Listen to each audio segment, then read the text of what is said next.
because what we just saw out of the Bengals is simply incredible. To go from winning 4 games one season, last season, and to being in the Super Bowl right now. This is all about what the Bengals have done. And I will point to the game that they had yesterday, but really what they've done since they drafted that dude that we just saw on the camera talking in that confident voice that he talks in. I said to me, he's a lot like Troy Aikman. He really is, because he stands in the pocket. He's able to make those perfect throws. And what we're seeing on TV are great timing plays between him and Jamar Chase. When he sees Jamar Chase one-on-one, that's it. No more reading. I'm going over there. This is all about the Cincinnati Bengals.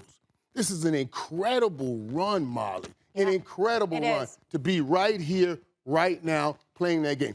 And it wasn't easy because he went through all the top quarterbacks in the AFC to get there. You know what I mean? And what I saw yesterday, because we'll talk about this, because I thought as I measured him up against Patrick Mahomes, up against Josh Allen, I said, I see his ability to make plays with his arm, but, boy, those guys are special with their legs. Yeah. You know, last week, Patrick Mahomes led his team in rush yards. You know, week before that, Josh Allen led his team in rush yards.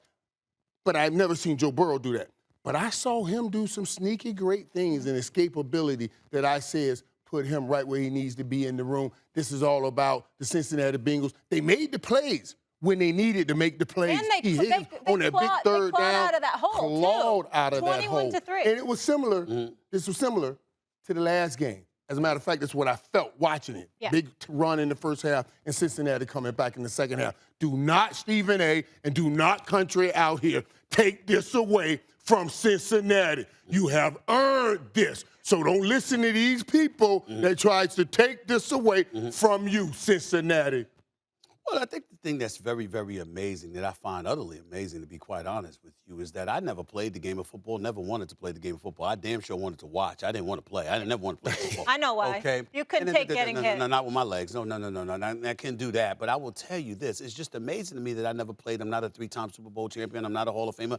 And I'm always right. You're wrong. And I have to teach you about the sport of football. I mean, let me educate you. Excuse me. Let me educate you. Go ahead. Step back. Can't call your sister for help. She can't help you right now. Go ahead. You're young.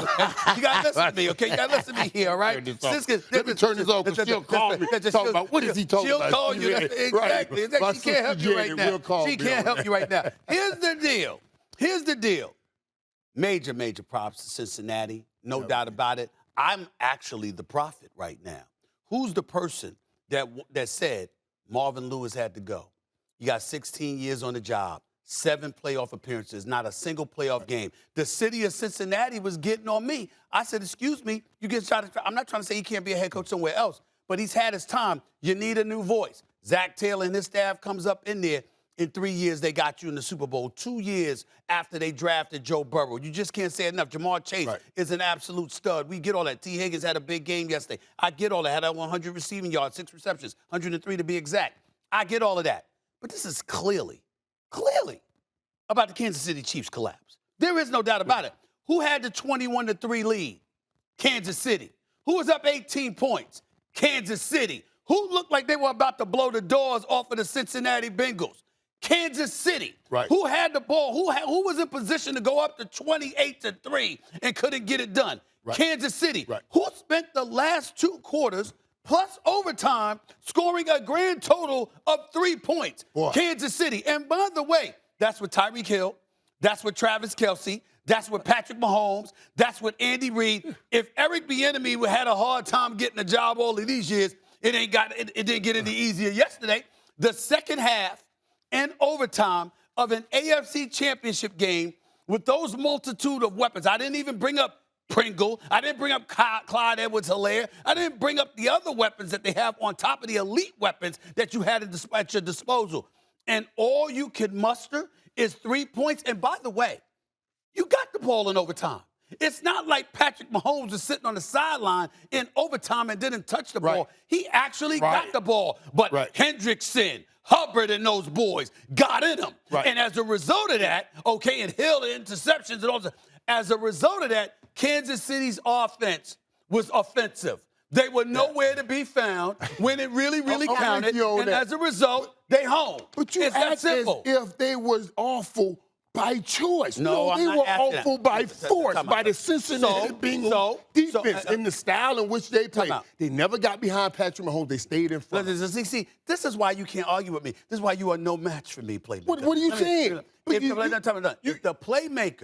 the playmaker was on the Kansas City Chiefs, and he was on a Kansas City Chiefs offense that had himself, Tyreek Hill, Travis Kelce, Patrick Mahomes throwing the football, Andy Reid and Eric Bieniemy calling plays, and you mustered 3 points in the second half, okay, and that was it. In an AFC Championship game, you would be in the locker room saying, it's on me.